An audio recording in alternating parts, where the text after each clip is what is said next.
नमस्कार, स्वागत है बच्चों सभी का। तो कल की क्लास में एक बार सारे भाई एक बार ऑडियो वीडियो चेक कर लो। तो कल की क्लास में जो हमने पढ़ा था वो था ऑपरेटिंग सिस्टम। मेन मैंने बता दिए थे, फिर भी एक दो रह गया था, थोड़ा सा उसको पहले कवर कर लेते हैं, ठीक है, फिर आगे बढ़ेंगे। तो हम कल पढ़ रहे थे ऑपरेटिंग सिस्टम।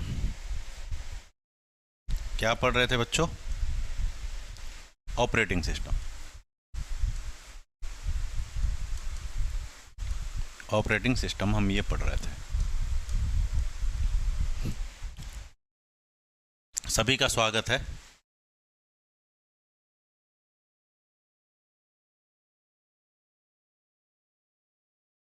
तैयारी तो करो कलावती तैयारी करो आप, ठीक है। अब देखो क्या होगा ऑपरेटिंग सिस्टम में। मैंने कल आपको कौन कौन से बताए थे, देखो। एक तो मैंने तुम्हें बता दिया था बैच प्रोसेसिंग क्या होता है। बैच प्रोसेसिंग, ठीक है, बैच प्रोसेसिंग बताया था तुम्हें। बैच प्रोसेसिंग के बाद मैंने मल्टी प्रोग्रामिंग तुम्हें बताया। सर मल्टी प्रोग्रामिंग क्या होता है, मल्टी प्रोग्रामिंग भी बताया था। और मल्टी प्रोग्रामिंग के बाद फिर मैंने तुम्हें क्या बताया था बच्चों? Time sharing system. Time sharing, ये तीन प्रकार के बताए थे मैंने तुम्हें, और इनमें क्या क्या डिफरेंस है ये भी मैंने तुम्हें बता दिया था, ठीक है। मैंने कहा था टाइम शेयरिंग का ही दूसरा नाम मल्टीटास्किंग है। तो अगर आपने कल की वीडियो देखी है तो आपको इन तीनों में डिफरेंस पता चल गया होगा, ठीक है। नहीं देखी तो आप देख लोगे भाई। ये तीनों ही ज़्यादातर इम्पोर्टेंट है, ज़्यादातर आपको ये तीनों ही पूछे जाएंगे, ठीक है। ये तीन ही सबसे इम्पोर्टेंट है जो हमने कल डिस्कस किए थे। अब थोड़े बहुत जो बच गए हैं उनमें से आज जो सबसे पहले हम डिस्कस करने वाले हैं उसका नाम है बच्चों मल्टी प्रोसेसिंग ऑपरेटिंग सिस्टम। क्या नाम है बच्चों? Multi processing operating system. Multi processing, multi processing, multi processing operating system. Sir multi processing operating system क्या होता है? नाम से ही पता चल रहा है आपने प्रोसेसर ही एक से ज़्यादा ले लिए। चलेगी बच्चे, क्यों नहीं चलेगी यार? ऐसा तो हो नहीं सकता आपकी रिकॉर्डेड क्लास ना चले। चलेगी। दिक्कत आ रही है किसी क्लास में चलने में?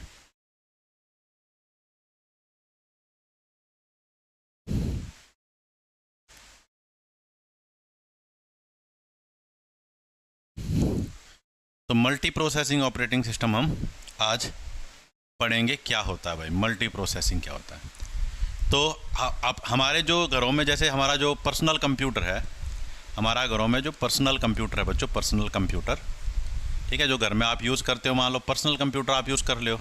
तो पर्सनल कंप्यूटर जो हमारा घरों में है, ठीक है, पर्सनल कंप्यूटर में हम एक प्रोसेसर का यूज़ करते हैं।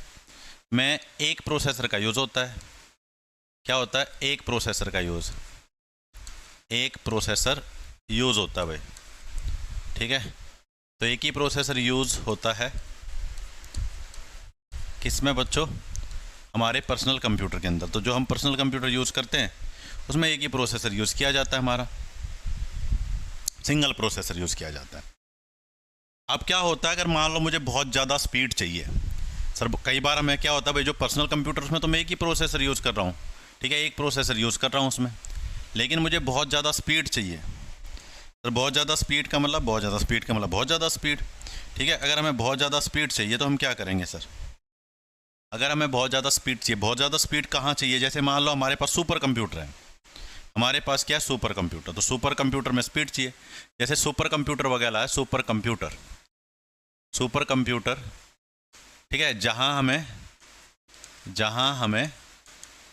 क्या चाहिए? स्पीड चाहिए, स्पीड चाहिए,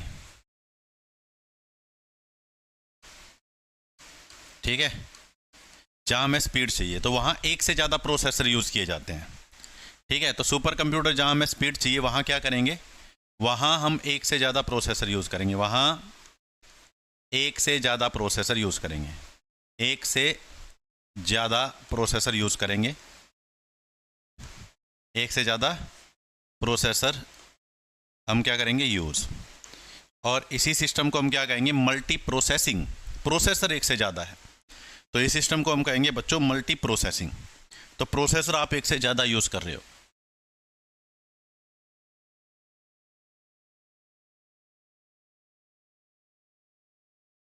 राम राम सुनीता।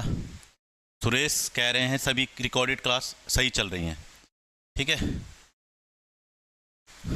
तो जहाँ एक से ज़्यादा प्रोसेसर होंगे भाई, सीधी सीधी बात है, मल्टी प्रोसेसिंग है। और एक से ज़्यादा प्रोसेसर क्यों यूज़ करेंगे सर, हमें स्पीड चाहिए। अब जो मल्टी प्रोसेसिंग होता है ना, वो भी दो तरीके से हो सकता है बच्चों। मल्टी प्रोसेसिंग भी दो तरीके से हम मल्टी प्रोसेसिंग सिस्टम का यूज़ कर सकते हैं। मल्टी प्रोसेसिंग सिस्टम जो है भाई, प्रोसेसर एक से ज़्यादा तो यूज़ कर लिया हमने, लेकिन मल्टी प्रोसेसिंग जो सिस्टम है हमारा, ये दो तरीके से का हो सकता है। एक तो ये हो सकता है भाई, मान लो हम एक से ज़्यादा प्रोसेसर यूज़ कर लें, मान लो हम बहुत सारे प्रोसेसर यूज़ कर रहे हैं, ठीक है। Processor 1, processor 2, processor 3, processor 4 and so on. इसी प्रकार प्रोसेसर n का मतलब लास्ट नंबर का प्रोसेसर, n कुछ भी हो सकता है, 50, 100, 20, 30, 1000। तो मान लो n प्रोसेसर हम यूज़ कर रहे हैं। तो एक सिस्टम तो ये हो सकता है कि मान लो ये n प्रोसेसर है, n क्या तुम 100 मान लो, 100 प्रोसेसर है, ठीक है। n में कहीं बच्चों को कन्फ्यूजन, 100 प्रोसेसर है। तो एक तो ये तरीका हो सकता है सारे अपनी मर्जी से काम करें अलग अलग, और एक ये तरीका हो सकता है भाई एक प्रोसेसर को मैं हेड बना दूं, वो सबको कंट्रोल करे। तो एक तो क्या होता है, एक सिस्टम तो ये होता है भाई, एक प्रोसेसर को हम मेन प्रोसेसर बना देते हैं। एक प्रोसेसर को हम क्या कर देते हैं बच्चों, हेड बना देते हैं, मेन कंट्रोलिंग प्रोसेसर बना दिया इसको, मेन कंट्रोलिंग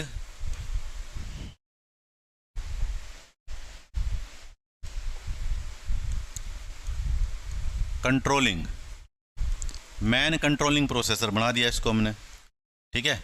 और बाकी सब इसके लिए काम करेंगे। ये क्या करेगा, सबको कंट्रोल करेगा, ठीक है। ये सबको कंट्रोल करेगा, बाकी सब इसके हिसाब से काम करेंगे। अब कंट्रोलिंग प्रोसेसर का मतलब है कोई अपनी मर्जी से काम नहीं कर सकता।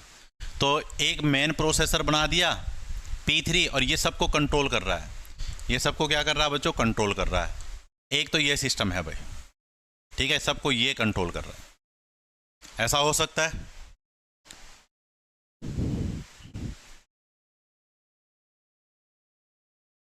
कविता पता नहीं बच्चों, धन्यवाद विकास, ठीक है।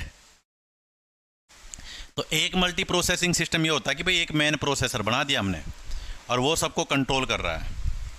वो सबको क्या कर रहा है बच्चों, कंट्रोल कर रहा है, ठीक है।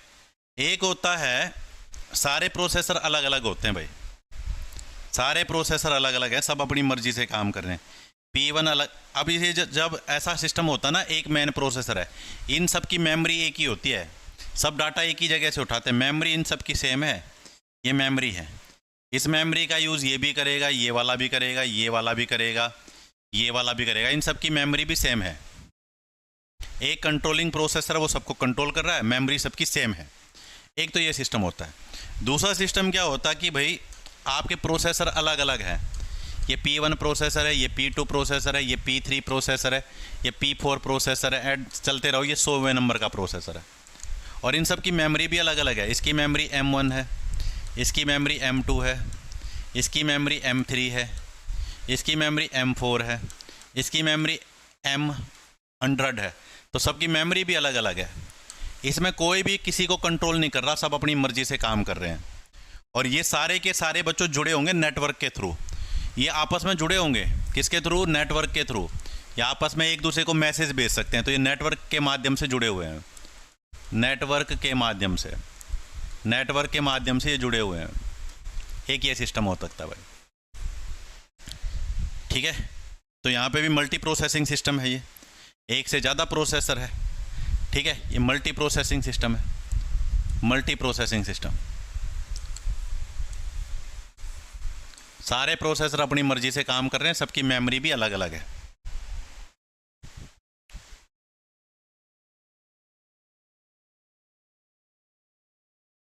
हितेश, इस प्रॉब्लम को तो अब मैं क्या बताऊं बच्चे, ये तो सर ही करेंगे जो करेंगे, ठीक है। तो मल्टी प्रोसेसिंग दो प्रकार से हो सकती है सर। एक जिसमें एक प्रोसेसर को हम हेड बना देंगे, सबको वो कंट्रोल करेगा, और एक में सब अपनी मर्जी से काम कर रहे हैं। ठीक है, तो ये दो प्रकार से मल्टी प्रोसेसिंग की जा सकती है बच्चों।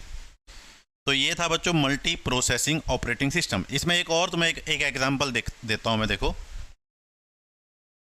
जैसे मान लो तुम गेम खेल रहे हो, ऑनलाइन भी आजकल गेम खेले जाते हैं। और जैसे कौन सा गेम खेलूँ मैं? लूडो खेलता हूँ, लूडो। ठीक है, लूडो गेम खेल रहे हैं हम ऑनलाइन।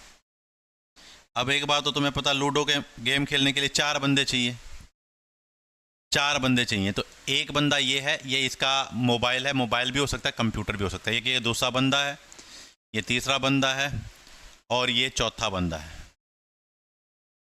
ठीक है, 4 बंदे हैं। या तो इनके पास कंप्यूटर होगा या मोबाइल होगा।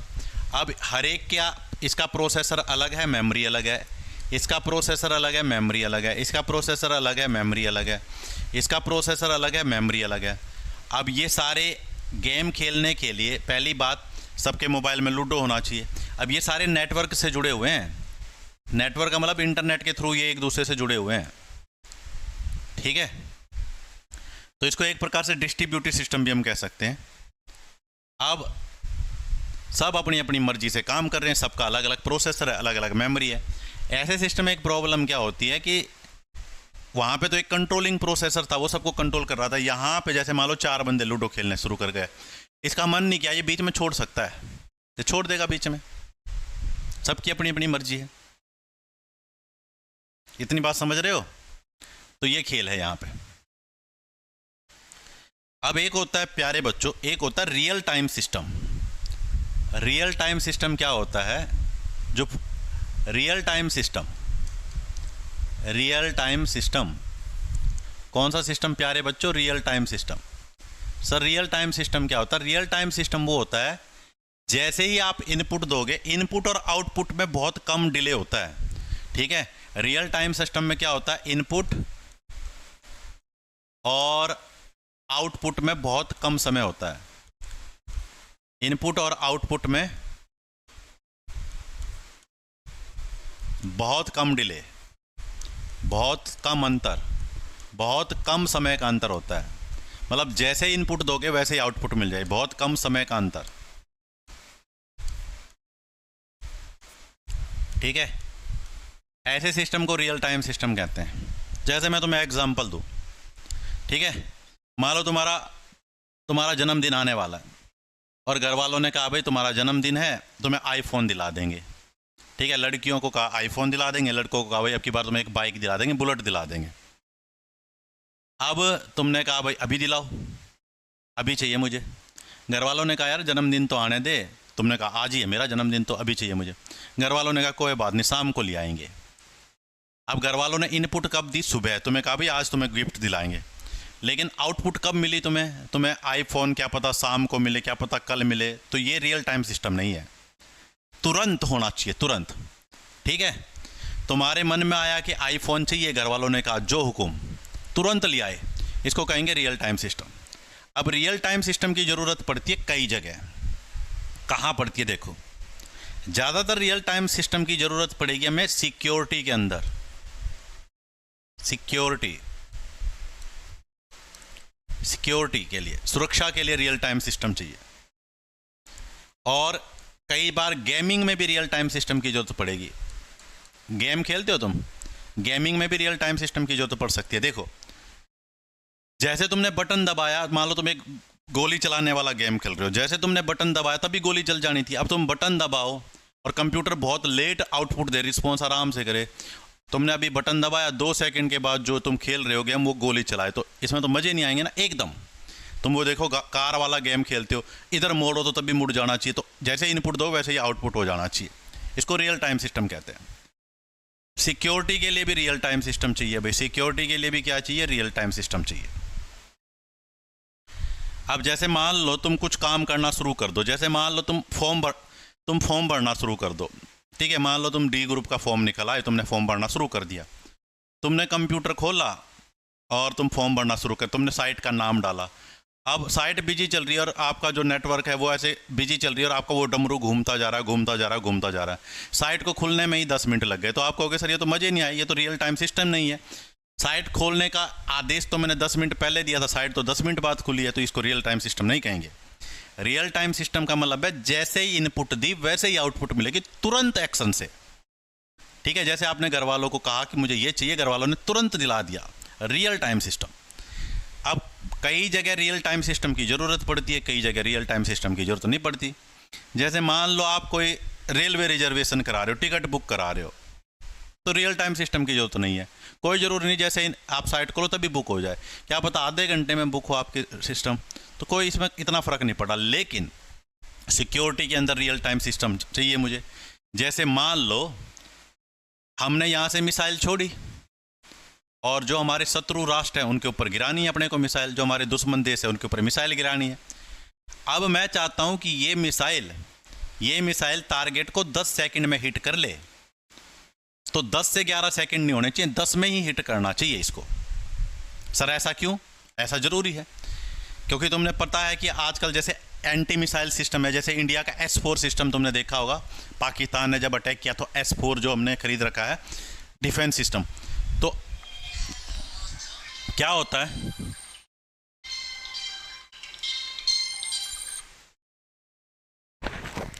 हाँ,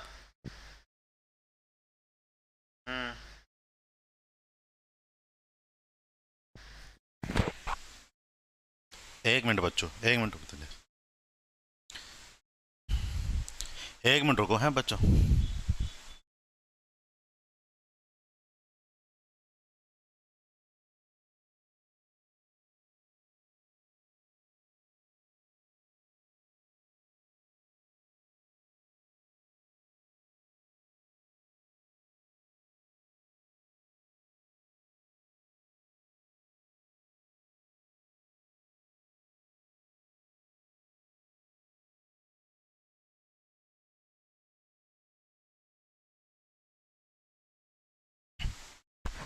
समझ गए तुम? अब मैंने कहा भाई हमने मिसाइल छोड़ दी, 10 सेकंड में टारगेट हिट होनी चाहिए, क्योंकि 10 सेकंड के बाद तो इनका मान लो दुश्मन देश का एंटी मिसाइल सिस्टम लॉन्च हो जाएगा, वो हवा में ही उड़ा देगा मिसाइल को।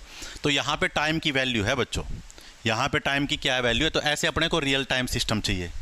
ठीक है, और कहाँ चाहिए रियल टाइम सिस्टम? जैसे आप बैंकिंग कर रहे हो, आपने अपना इंटरनेट में ऑनलाइन पासवर्ड वगैरह डाला, तो वहाँ पर भी रियल टाइम सिस्टम चाहिए। अगर टाइम ज़्यादा लगेगा तो हैकर आपका हैक कर लेंगे सिस्टम को।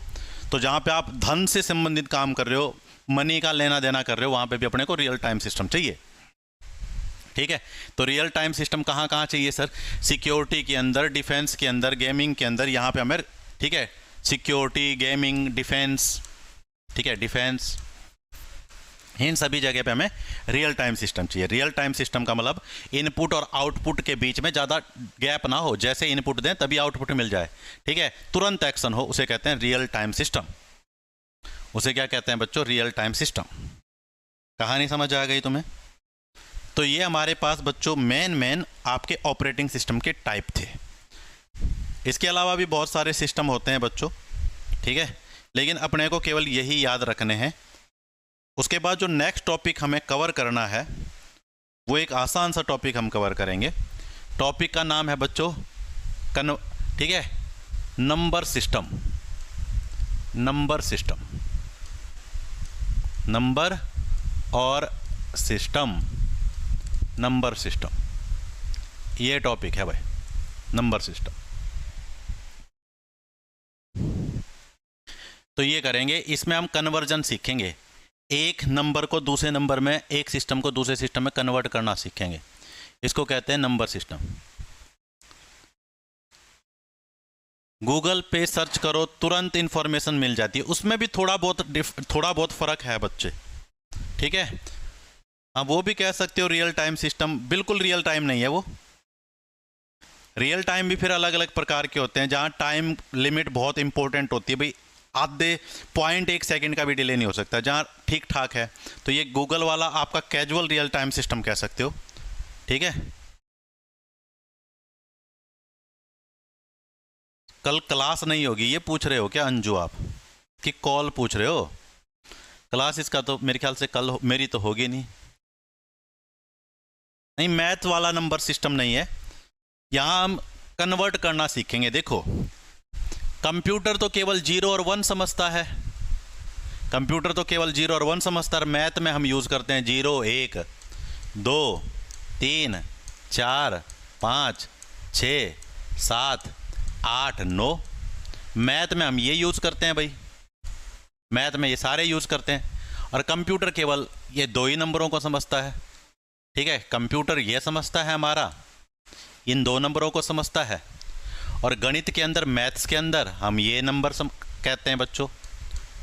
तो अब गड़बड़ है, ठीक है, गड़बड़ है। अगला मंडे से मैं साइंस की लूँगा, ठीक है, हाँ, टेंशन न लो। तो मैथ्स के अंदर जो हम सिस्टम यूज़ करते हैं इसको कहते हैं बच्चों हम decimal number system. Decimal number system maths वाले सिस्टम को कहते हैं। इसको हिंदी में कहते हैं दशमलव संख्या प्रणाली। दशमलव संख्या प्रणाली, संख्या प्रणाली, ठीक है। मैथ्स वाले सिस्टम को क्या कहते हैं? दशमलव संख्या प्रणाली। सबका अलग अलग सिस्टम है, ठीक है। तो मैथ वाले सिस्टम को कहते हैं दशमलव संख्या प्रणाली, और इसको कहते हैं हम बाइनरी नंबर सिस्टम। क्या कहते हैं? Binary number system. और हिंदी में कहते हैं द्विआधारी संख्या प्रणाली। द्वि का मतलब 2, आधारी संख्या प्रणाली, द्विआधारी संख्या प्रणाली। कंप्यूटर वाली को द्विआधारी कहते हैं। ये पेन नहीं है कलरफुल, इस बोर्ड में ये ऑप्शन है ऐसा, देखो यहाँ पे एक ऑप्शन है ये वाला, तो इसको सेलेक्ट करेंगे तो ये कलरफुल लिखेगा, ठीक है। ये पेन मेरा ख़राब हो गया, इसकी आगे की नोक ना ख़राब हो गई, तो ये मल्टी कलर है, एक तरफ से दूसरे कलर से लिखता था, एक तरफ से। अब ये बीच में बदल दे रहा है ना, इसकी निब आगे वाली ख़राब हो गई, अब दूसरा खरीदना पड़ेगा। तो इस बोर्ड में ये ऑप्शन है एक मल्टी कलर का, उसको सेलेक्ट करो तो कलरफुल लिखेगा ये, ठीक है। कोई बात नहीं विकास बच्चे, क्लास अभी ना तुम्हारा जब एग्ज़ाम होगा ना उससे 20 दिन पहले तुम्हारा साइंस का भी कंप्यूटर का भी सिलेबस पूरा रहेगा, ठीक है, डन है। ये 2 चीज़ें मैं पढ़ा रहा हूँ तो इन 2 चीज़ों की मैं तुम्हें गारंटी ले रहा हूँ, ठीक है। तो डेसिमल नंबर सिस्टम मैथ में यूज़ करते हैं, बाइनरी नंबर सिस्टम हम करते हैं बच्चों कंप्यूटर में यूज़। अब किसी भी नंबर सिस्टम में जितने अंक यूज़ करते हैं ना, मैथ के अंदर ये 10 अंक यूज़ कर रहे हैं, तो इनको कहते हैं आधार। इनको क्या कहते हैं भाई? आधार। आधार कहते हैं, आधार, ठीक है, आधार कहते हैं। आधार को कहते हैं बच्चों बेस। तो मैथ वाला जो नंबर सिस्टम है ना, इसका आधार कितना है सर? इसका आधार है 10। क्यों है सर इसका आधार 10? क्योंकि इसमें 10 डिजिट का यूज़ कर रहे हैं हम। और कंप्यूटर के लिए आधार कितना है सर? कंप्यूटर वाले का बेस कितना है सर? कंप्यूटर वाले सिस्टम का, बाइनरी नंबर सिस्टम का बेस कितना है सर? 2। क्यों है सर इसका बेस 2? क्योंकि इसमें 2 ही डिजिट यूज़ कर रहा हूँ। तो आधार का मतलब समझे, किसी भी नंबर सिस्टम में हम कितने डिजिट का यूज़ करते हैं। तो मैथ वाले में 10 डिजिट का यूज़ करते हैं तो इसका आधार 10 है, और बाइनरी में 2 ही डिजिट का यूज़ करते हैं तो इसका आधार 2 है, ठीक है। इसके अलावा इन 2 सिस्टमों के अलावा 2 और सिस्टम है जिनका हम यूज़ कर सकते हैं भाई। 2 और सिस्टम है सर, वो 2 और कौन से सिस्टम है? 2 और सिस्टम है, ठीक है। एक यूज़ होता है बच्चों ऑक्टल नंबर सिस्टम। कौन सा? ऑक्टल। ये कलरफुल वाला हटा ही देता हूँ यार। ये एक होता है ऑक्टल नंबर सिस्टम। ऑक्टल का मतलब होता है 8। ऑक्टल नंबर सिस्टम, इसमें डिजिट यूज़ किए जाते हैं 0 1 2 3 4 5 6 7। अगर किसी भी तो ऑक्टल नंबर सिस्टम में कोई भी नंबर होगा ना तो 7 से बड़ा नंबर यूज़ नहीं होगा। जैसे मान लो मैं कोई एक नंबर लिख दूँ 7 8 0 1, मैं कहूँ क्या ये ऑक्टल है? आप कहोगे नहीं सर, ऑक्टल में 8 तो यूज़ होता ही नहीं, तो ये ऑक्टल नहीं है, ठीक है। तो आप देखो इसमें 8 डिजिट यूज़ करते हैं, ठीक है। कंप्यूटर की भाई कम से कम मेरे ख्याल से 30-35 क्लास तो कम से कम होंगे, ठीक है। तो मैं कहूँगा भाई कितनी डिजिट यूज़ कर रहे हैं इसमें? 8। तो आप कहोगे सर इसका आधार कितना है? इसका आधार है सर 8। इसका आधार कितना हो गया? 8। तो ऑक्टल नंबर सिस्टम का आधार कितना हो गया? 8। उसके बाद एक होता है hexadecimal number system. Hexadecimal number system, hexadecimal number system, number system, hexadecimal number system, ठीक है।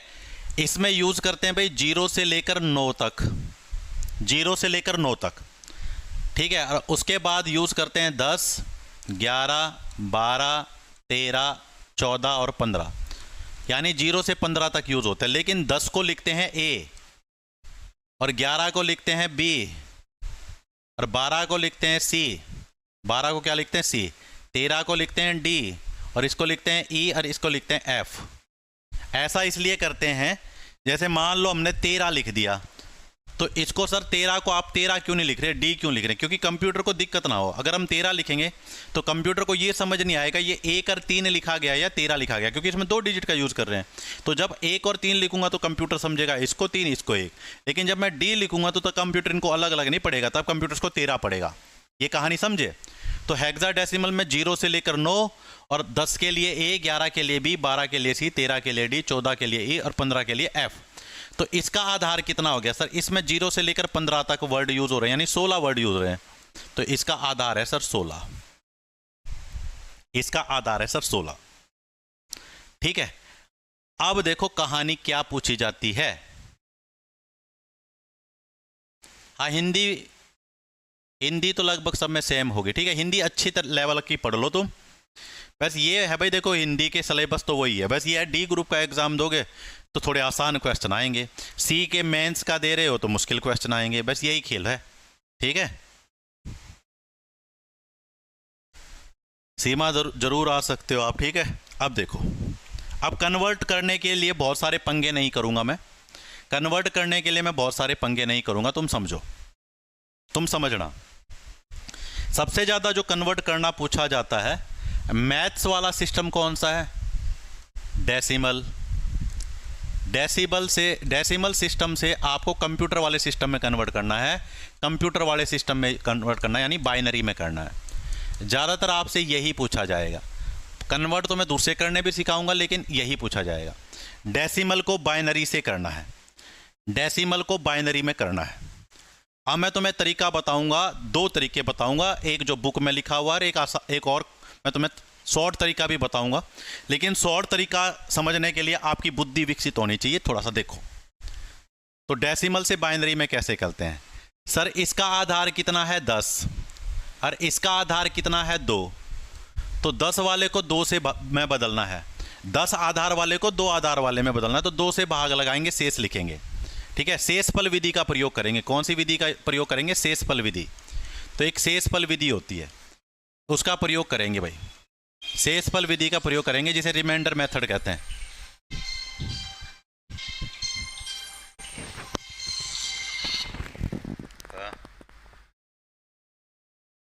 पर छात पे ये थोड़ी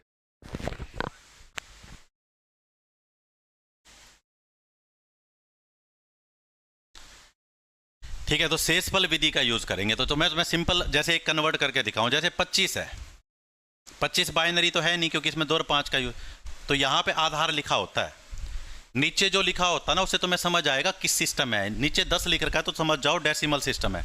अब मैं कहूँ इसको बदल दो बाइनरी में, बाइनरी का आधार कितना है 2, 2 आधार वाले में बदलना है। ठीक है,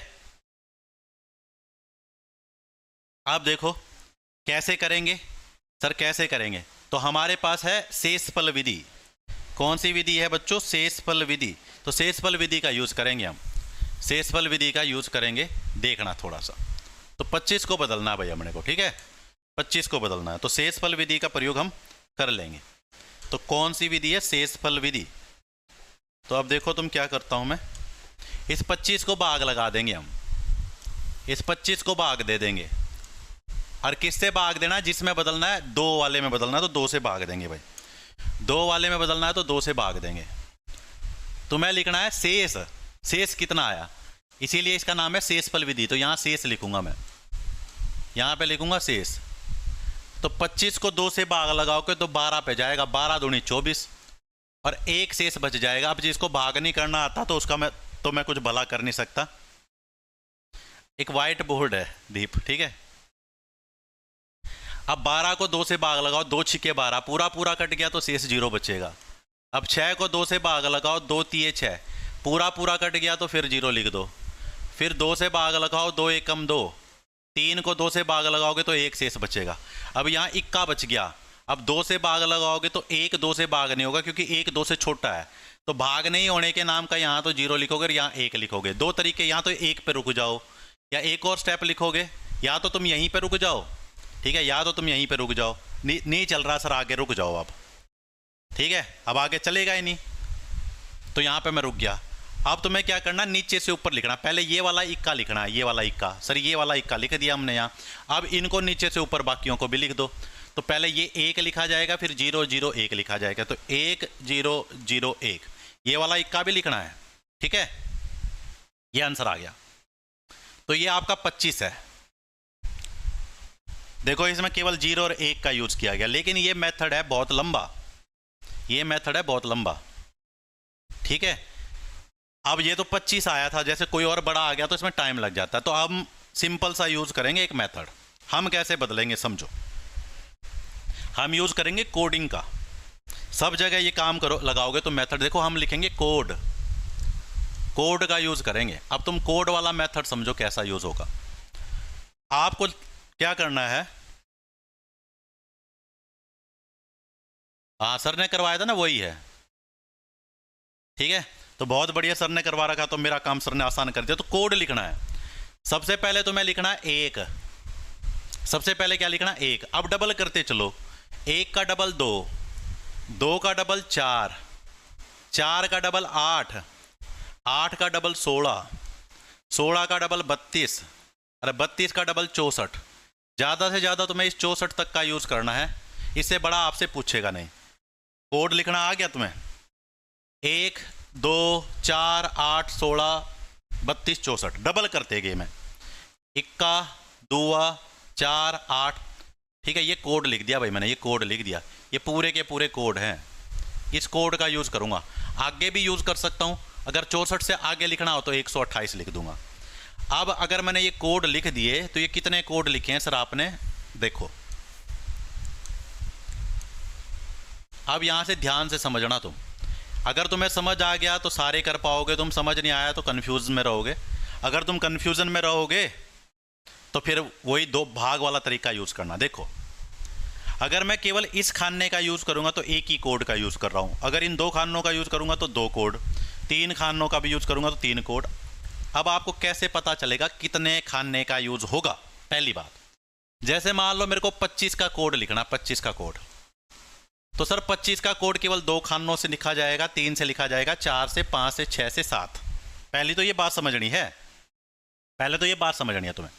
तो समझो क्या है, अगर मैं क्या करूं, एक ही खाने का यूज करूं तो मैं कोड बना सकता हूं 0 के लिए और 1 के लिए। अगर मैं 2 खाने का यूज करूं तो 2 का डबल होता है 4 और 1 कम कर दो 3, तो मैं 3 तक के लिए कोड बना सकता हूं। जो भी यहां लिख रखा है उसका डबल करो, 1 कम कर दो। तो अगर मैं इन 2 खानों का यूज़ करूंगा तो मैं कोड बना सकता हूं 0 के लिए, 1 के लिए, 2 के लिए, 3 के लिए। अगर मैं इस खाने का भी यूज़ कर दूं तो 4 का डबल है 8, और 8 में से 1 हटा दो 7। अगर मैं 3 खानों का यूज़ करूं तो 0 से लेकर 7 तक का कोड बना सकता हूं। अगर मैं 4 खानों का यूज़ करूं तो 8 का डबल होता है बच्चों 16, 16 में से 1 कम कर दो 15, तो 4 खानों का यूज़ करके 15 तक कोड बना सकता हूँ। अगर मैं 16 का डबल करूँ 32, 32 से 1 कम बच्चों 31। अब इसका और आसान कर दो, जो यहाँ लिख रखा ना उससे 1 कम, यहाँ लिख रखा है 64, तो यहाँ कोड बनेगा 63 तक। अब 64 का डबल होगा 128, तो यहाँ कोड बनेगा 127 तक। इसका मतलब अगर मैं इन सभी खानों का यूज़ करूं तो मैं 127 तक कोड बना सकता हूं, 0 से लेकर 127 तक। ठीक है, 0 से लेकर 127 तक। तो एक ही खाने का यूज़ करोगे तो आप केवल 0 और 1 का कोड बना सकते हो। यहाँ से 1 कम लिखा है। 2 खानों का यूज़ करोगे तो आप क्या कर सकते हो बच्चों? अब मुझे बताओ 25 लिखना है, तो यहाँ तक अगर मैं 1 2 3 4 ये 4 खाने यूज़ करूँ तो मैं केवल तो 15 तक ही लिख सकता हूँ। इसका मतलब ये 4 खानों का यूज़ करके मैं 25 नहीं लिख सकता। 25 लिखने के लिए मुझे ये वाला खाना भी यूज़ करना पड़ेगा, तो इन 5 खानों का यूज़ करना पड़ेगा मुझे 25 लिखने के लिए। क्या तुम ये बात समझे? ये भी यूज़ करना पड़ेगा, ये भी, ये भी, ये भी और ये भी, 25 लिखने के लिए। ठीक है, अब 25 कैसे लिखेंगे?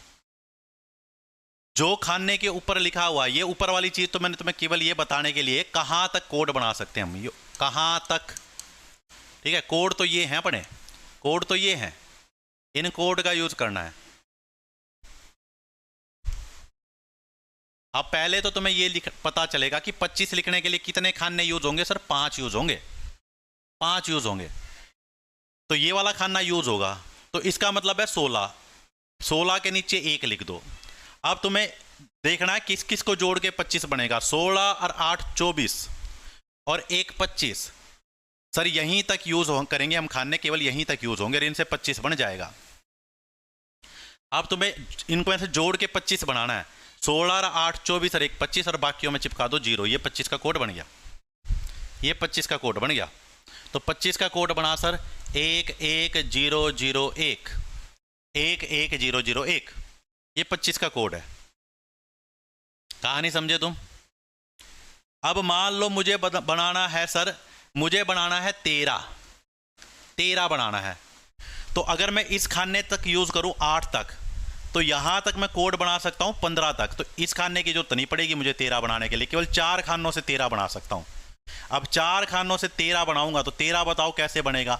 आप कहोगे सर 13 बनाने के लिए 8 4 12 और 1 13, इनको जोड़ना पड़ेगा, 2 का यूज नहीं होगा, इसके नीचे 0। तो ये 13 का कोड हो गया सर, 1 1 0 1। ये कोड हो गया 13 का, ये कोड हो गया 13 का। तो इस तरह से हम कोड का यूज करते हैं। इस तरह से हम क्या यूज करते हैं बच्चों? कोड का यूज करते हैं। ग्रुप 4 में क्या क्या आता है अंजलि? ठीक है, हाँ लास्ट वाले में 1 लिखा है, इसका मतलब केवल इसका यूज करोगे। अगर इसमें 1 लिखोगे तो 1 बनेगा, इसमें 0 लिखोगे तो 0 बनेगा। तो 0 और 1 का कोड बना सकते हैं इससे।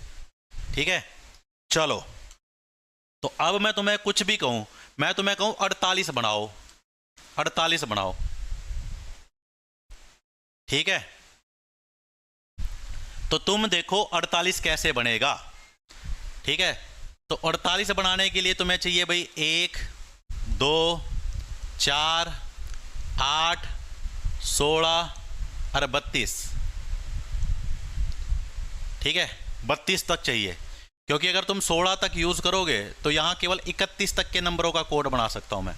8 तक यूज करोगे तो यहां केवल 15 तक के नंबरों का कोड बना सकता हूं। तो मुझे 32 का भी यूज करना पड़ेगा। मेरी बात समझ पा रहे हो? अगर मैं केवल 16 तक यूज करता तो 16 का डबल कितना? 32, और 32 में से एक कम 31। तो इनका प्रयोग करके 1 2 3 4 5 केवल 31 तक का कोड बना सकता हूं। लेकिन 48 तो 31 से बड़ा है, तो मुझे अगले वाला 32 भी यूज करना पड़ेगा। तो अगर मैं इन 5 खानों का यूज करूं तो मैं कोड कहां तक बना सकता हूं, पहले तो ये बताओ। ये जानने के लिए 32 का डबल कर दो 64, 63 तक का कोड बन जाएगा। तो इन 5 खानों का यूज करके 0 से लेकर 63 तक का कोड बना सकता हूं। अब 48 बनाना है आपको, तो 48 बनाना तो आसान है, 32 और 16 48 हो जाता। तो 32 के यहां पे भी इक्का आएगा, यहां पे भी इक्का आएगा, हो गया सर 48। बाकियों को 0 फिट कर दो, ये 48 हो गया। प्रीति स्वागत है बच्चे आपका, और बताओ। ठीक है, ये 48 हो गया, 48 हो गया। अब मैं इन 5 खानों का यूज करके कहां तक बना सकता हूं? 32 का डबल और 1 कम, तो 0 से लेकर 63 तक कुछ भी बना सकता हूं मैं। 0 से लेकर 63 तक कुछ भी बना सकता हूं। जैसे मान लो मेरे को 57 बनाना हो, 57। ठीक है, जैसे मेरे को 57 बनाना हो, 57 बनाना हो, तो 57 कैसे बनेगा सर? 57 बनाने के लिए 32 और 16 48, 48 और 8 48 और 8 56 और इक्का ये 57 हो गया। 57 बाकी 0 आगे, तो सर ये बन गया 57, ये 57 बन गया। कौन सा एक बच्चे? ये एक क्यों लगाते हैं? क्योंकि बाइनरी सिस्टम में बदलना है, 1 और 0 का यूज करना है। ठीक है,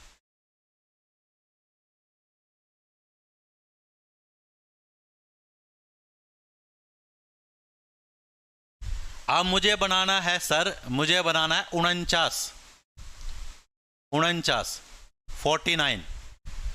तो 49 का कोड बना दो जल्दी से।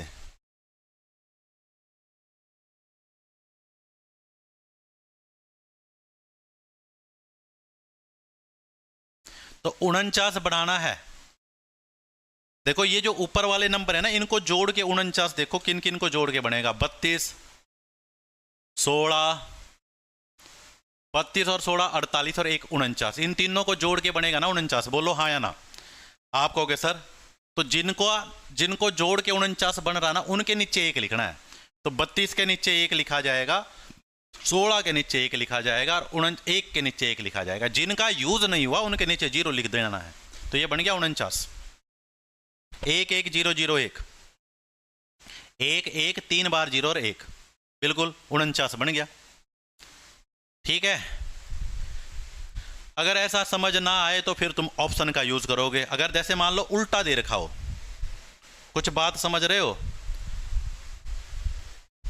ठीक है, यानी सीधी सीधी बात है। देखो, अगर 2 की पावर 1 यूज करूंगा, 2 की पावर 1 यूज करूंगा, तो 2 की पावर 1 होता है 2, 1 कम कर दिया तो 1, तो 2 की पावर 1 का यूज करके 0 से लेकर 1 तक कोड बना सकता हूं। अगर 2 की पावर 2 लिखूंगा तो 2 की पावर 2 होता है 4, 1 कम कर दो 3, तो इसका यहां मैं कोड बना सकता हूं 0 से लेकर 3 तक। 2 की पावर 3 करूंगा तो 2 की पावर 3 होता है सर 8, और यहां कोड बना सकता हूं 0 से लेकर 7 तक। जो भी पावर होगा उससे 1 कम तक कोड बना सकते हो तुम। तो 2 की पावर 4 होगा तो 16 हो जाएगा, तो 0 से लेकर 15 तक का कोड बना पाऊंगा। 2 की पावर 5 होता है 32, तो इसके मैं कोड बना पाऊंगा 0 से लेकर 31 तक। 2 की पावर 6 होता है बच्चों कितना? 2 की पावर 6 होता है सर 64, तो यहां कोड बना पाऊंगा 0 से लेकर 63 तक का, 0 से लेकर 63 तक का। सही लिखा ना मैंने? 2 की पावर 7 होता है सर 128, तो यहां कोड बना पाऊंगा 0 से लेकर 127 तक का। इस लाइन का मतलब है अगर मुझे कोड बनाना है 0 या 1 का तो केवल एक ही बिट का यूज करूंगा, एक कोड का यूज करूंगा। 0 से लेकर 3 तक कुछ लिखना है तो 2 बिट का यूज करूंगा। अब अगर 0 से लेकर 7 के बीच में कुछ 7 तक लिखना है तो 3 बिट का यूज करूंगा। 15 तक लिखना है तो 4 बिट का यूज करूंगा। 31 तक लिखना है तो 5 बिट का यूज करूंगा। 63 तक लिखना है तो 6 बिट का यूज करूंगा। और अगर मुझे 127 तक लिखना है तो 7 बिट का यूज करूंगा। जैसे मैं तुम्हें एक सिंपल सा एग्जांपल बताता हूं। पहले तुम्हें क्या सोचना है, जैसे मैं तुम्हें कहूं भाई 87 लिखो, 87 लिखो, तो अगर मैं 6 बिट का यूज करूं तो मैं 0 से लेकर 63 तक लिख सकता हूं। तो 6 बिट से काम नहीं चलेगा, तो आपको बिट चाहिए 7, तो आपको 7 कोडों का यूज करना पड़ेगा। तो पहले 7 कोड लिख दो, 1 2 4 8 16 32 64, 7 कोड लिख दिया मैंने। देखो 1 2 3 4 5 6 7, 7 कोड लिख दिए। ये 7 कोड लिख दिए मैंने। अब इनमें से जोड़ के तुम्हें बनाना है 87 बनाना है। इस 64 का तो पक्का यूज होगा, क्योंकि इस 64 के बिना तो 87 नहीं बनेगा। अगर मैं केवल 6 बिट का यूज करूंगा तो यहां तक तो केवल 63 बनेगा। तो एक तो 64 का यूज करो, तो एक तो 64, ठीक है 64। अब 64 में 32 जोड़ेंगे तो 87 से बड़ा हो जाएगा। 64 में जोड़ दो 16, 64 और 16 हो गया भाई 80। अब 80 में 8 जोड़ेंगे तो 88 हो जाएगा, तो इसका मतलब 8 का तो यूज होगा नहीं। तो 80 में जोड़ दो 4 और फिर जोड़ दो 2 और फिर जोड़ दो 1, इनका यूज करके 87 बनेगा। तो एक तो 64 का यूज होगा, 64 के नीचे 1 लिख दो। एक 16 का यूज होगा, 16 के नीचे 1 लिख दो। एक 4 का यूज होगा, इसके नीचे 1 लिखो। 2 का भी यूज हुआ, 1 का भी हुआ। जिनका नहीं हुआ उनके पीछे 0 लिख दो, बन गया 87। ठीक है, ये बन गया 87।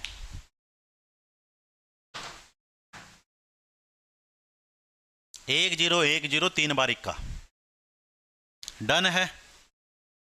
तो आज तुम इतना ही करो, ठीक है, इतना ही करो आज। तो कल अगली क्लास में, अगली जब क्लास होगी तब मैं इसको कंप्लीट करवाऊंगा, ठीक है, और बाकी कन्वर्जन भी सिखाऊंगा। तो आज की क्लास को इन्हीं की प्रैक्टिस तुम करना। तो मिलते हैं नेक्स्ट क्लास में, तब तक के लिए जय हिंद।